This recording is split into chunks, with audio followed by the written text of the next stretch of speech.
ಇಲ್ಲಿ ನೋಡಿ, ಈ ಒಂದು ಜಾತಕದ ಚತುರ್ಥ ಭಾವದ ಚತುರ್ಥಾಧಿಪತಿ ಆಗಿರುವಂತಹ ಕುಜಗ್ರಹ 3ನೇ ಮನೆಯಲ್ಲಿ ಇರುವಂತದ್ದು ಕ್ಲಿಯರ್ ಇಂಡಿಕೇಶನ್ ಸೆಲ್ಫ್ ಎಫರ್ಟ್ ಇಂದಾನೆ ಇವರು ಪ್ರಾಪರ್ಟಿ ಮಾಡ್ತಾರೆ.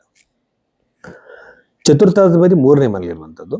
ಹಾಗೇನೆ ಇನ್ನೊಂದು ಗಮನಿಸಿ, ಚಂದ್ರನಿಂದ ಚತುರ್ಥಾಧಿಪತಿ ಸೂರ್ಯ ಬಂದು 2ನೇ ಮನೆಯಲ್ಲಿ, ಹಾಗೇನೆ ಶನಿಗ್ರಹ ನೋಡ್ತಾ ಇರುವಂತದ್ದು, ಹಾಗೇನೆ ಕುಜಗ್ರಹ ನೋಡ್ತಾ ಇರುವಂತದ್ದು.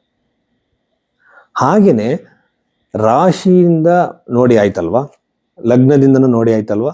ಈಗ ಇನ್ನೊಂದು ಬಗೆಯಲ್ಲಿ ನೋಡಿ, ಗಮನಿಸ್ಬೋದು ನೀವು, ದಶಾನಾಥನಾಗಿರುವಂತಹ ರಾಹುವಿನಿಂದ ಚತುರ್ಥ ಭಾವದಲ್ಲಿ ಇರುವಂತದ್ದು ವೃಷಭ ರಾಶಿ ಆಗಿರುವಂತಹ ಶುಕ್ರಗ ಅಲ್ಲೇ ಇದ್ದಾನೆ, ಮಾಳವ್ಯ ಯೋಗವನ್ನ ಕ್ರಿಯೇಟ್ ಮಾಡ್ತಾ ಇದ್ದಾನೆ. ಇವೆಲ್ಲ ಏನ್ ತೋರಿಸ್ತಾ ಇದೆ?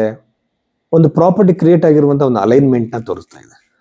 ಹಸ್ತರೇಖೆಗಳನ್ನ ಗಮನಿಸಿದ್ರೆ ಗುರುಪರ್ವದಲ್ಲಿರುವಂತಹ ಚಿಹ್ನೆ ಒಂದು ಕ್ಲಿಯರ್ ಆಗಿ ತೋರಿಸ್ತಾ ಇದೆ ಗೃಹ ನಿರ್ಮಾಣದ ಸಾಧ್ಯತೆ.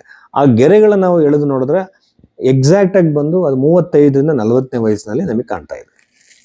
ಆಯ್ತಲ್ವಾ? ಇನ್ನು ನಾವು ಸಪ್ತಾಂಶವನ್ನು ನೋಡಬೇಕು. ಸಪ್ತಾಂಶದಲ್ಲೂ ಕೂಡ ಚತುರ್ಥ ಭಾವದಲ್ಲಿ ಇರುವಂತದ್ದು ಶನಿ. ಸೊ ಇಲ್ಲಿ ಶನಿನ ನಾವು ಆಲ್ರೆಡಿ ನೋಡಿದ್ವಿ. ಶನಿ ಗ್ರಹ ಬಂದು ಸೂರ್ಯನ ನೋಡ್ತಾ ಇದ್ದಾನೆ ಅಂತ ಆಲ್ರೆಡಿ ನಿಮ್ಗೆ ಹೇಳಿದ್ದೀನಿ. ಇಷ್ಟು ವಿಚಾರಗಳಾದ ನಂತರ ನೀವು ಗಮನಿಸಬೇಕಾಗಿರುವಂಥ ದಶೆಗೆ ಬಂದರೆ ರಾಹುವಿನಲ್ಲಿ ಕುಜ, ರಾಹುವಿನಿಂದ ಚತುರ್ಥಾಧಿಪತಿ ಬಂದು ಶುಕ್ರ, ಲಗ್ನದಿಂದ ಚತುರ್ಥಾಧಿಪತಿ ಬಂದು ಕುಜಗ್ರಹ.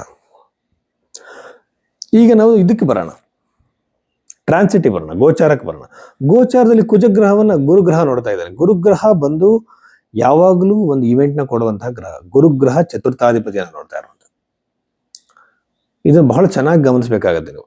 ಈಗ ಪ್ರಶ್ನೆ ಕುಂಡಲಿಗೆ ಬನ್ನಿ. ಪ್ರಶ್ನೆ ಕುಂಡಲಿ ಬಂದು ಈ ವ್ಯಕ್ತಿ ಬಂದು ಒಂದು ಮನೆಯನ್ನ ನೋಡಿದ್ದಾರೆ. ಆ ಮನೆ ಅವ್ರು ತಗೊಳ್ಳೋಂಥ ಸಾಧ್ಯತೆ ಇದೆಯಾ ಅಂತಂದ್ರೆ ಹೇಗಿನಲ್ಲಿ ನೋಡ್ಬೋದು, ಇತ್ತಶಾಲ ಯೋಗ ಕ್ರಿಯೇಟ್ ಆಗಿರುವಂಥದ್ದು, ಚತುರ್ಥ ಭಾವದ ಮೇಲೆ ಗುರುಗ್ರಹದ ದೃಷ್ಟಿ ಇರುವಂಥದ್ದು. ಇಷ್ಟು ರೀತಿಯಲ್ಲಿ ನಾವು ನೋಡಿದಾಗ ಗೃಹ ನಿರ್ಮಾಣದ ಯೋಗ ಖಂಡಿತವಾಗಲೂ ಇದೆ. ಎಕ್ಸಾಕ್ಟ್ ಇದೇ ಟೈಮ್ ಪೀರಿಯಡ್ ಅಲ್ಲಿ ತಗೊಳ್ತಾರೆ ಅಂತ ಹೇಳ್ಬೋದು. ಅವರು ಇದೇ ವರ್ಷದಲ್ಲಿ 2026 ಮನೆಯನ್ನ ಖರೀದಿ ಮಾಡಿದ್ದಾರೆ.